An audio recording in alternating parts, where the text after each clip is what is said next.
ازيكم عاملين ايه؟ يا رب تكونوا بخير وفضل وصحة، اللهم امين يا رب العالمين.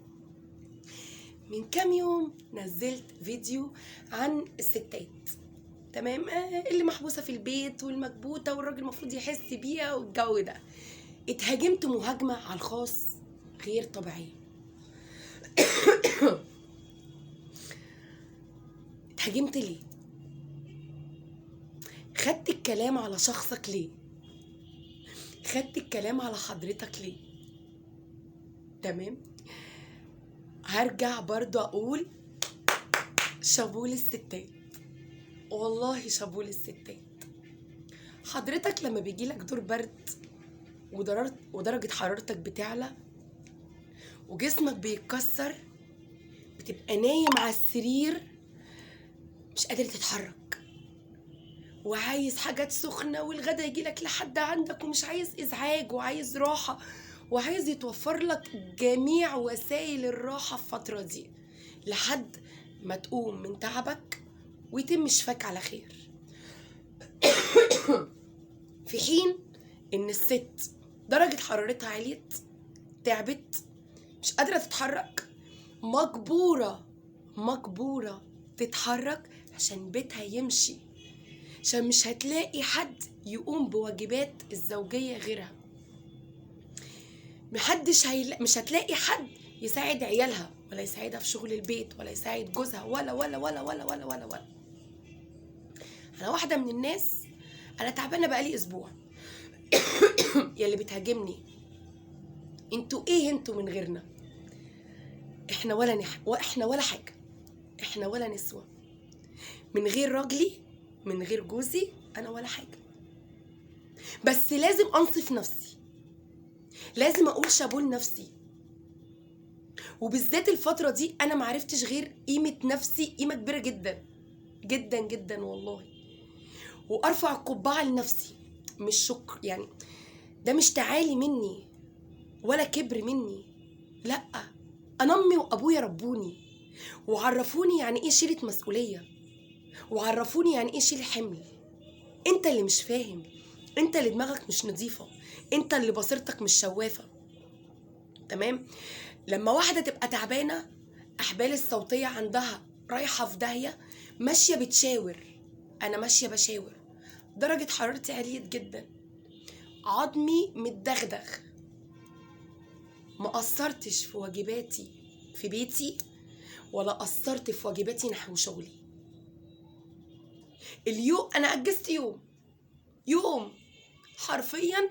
انا كنت شايفة الدنيا 10، كنتش شايفة اصلا.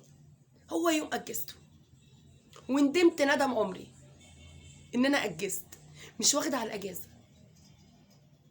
في حين ان اليوم اللي انا اجزت فيه انا شفت واجباتي في شقتي كلها ونحو عيالي ونحو جوزي.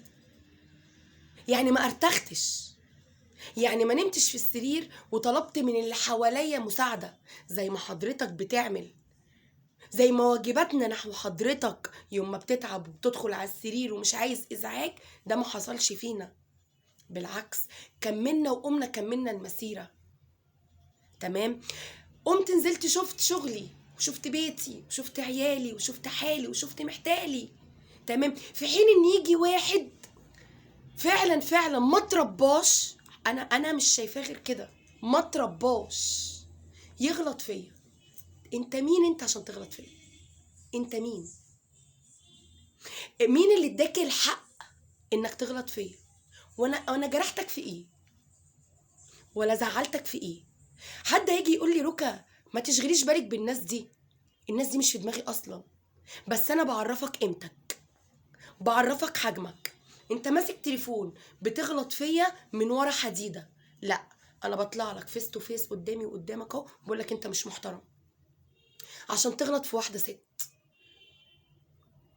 تمام؟ والناس اللي تيجي تقول ايه اصل جوزك معرفش ايه مطلعك واللي لا، بص هقول لك على حاجه، الناس دي ليها مكان تاني ممكن تروح تشوفهم، انما انت بتبص على واحده محجبه محترمه مفيش حاجه من جسمها باينه، الحمد لله الحمد لله. تمام؟ بس انت اللي عينك واخده على التلوث. نظف عينك ونظف مخك ولو مش عاجبك محتوايا بدل ما تغلط فيا اعمل لي بلوك. في حين ان انا بشوف ده وبشوف ده، انا ما بغلطش في حد. دع الخلق للخالق. ربنا ما ادكش الوصيه انك تغلط في خلق الله وتجرح في خلق الله. بس هقول ايه، دي تربيتك ودي نشأتك. طلعت من بيت اب بيغلط في الحريم او راجل بيغلط في الحريم، نشأت على كده، لا حول بي ولا قوة. لسانك طلع غلاط، بصيرتك طلعت ملوثة، ودنك طلعت طرشة، ما بتسمعش غير القذارة والوحاشة، ما بتسمعش حاجة نظيفة، وعينك ما بتشوفش حاجة نظيفة. فعندك ده زي ده، عندك أحمد زي الحاج أحمد. تمام. أنا حبيت أوريك قيمتك، في حين إن أنت هيجي الوقت وهتتعب وهتمرض وهترقد في السرير، وافتكرني وتعالى وخليني انا قدام بصيرتك.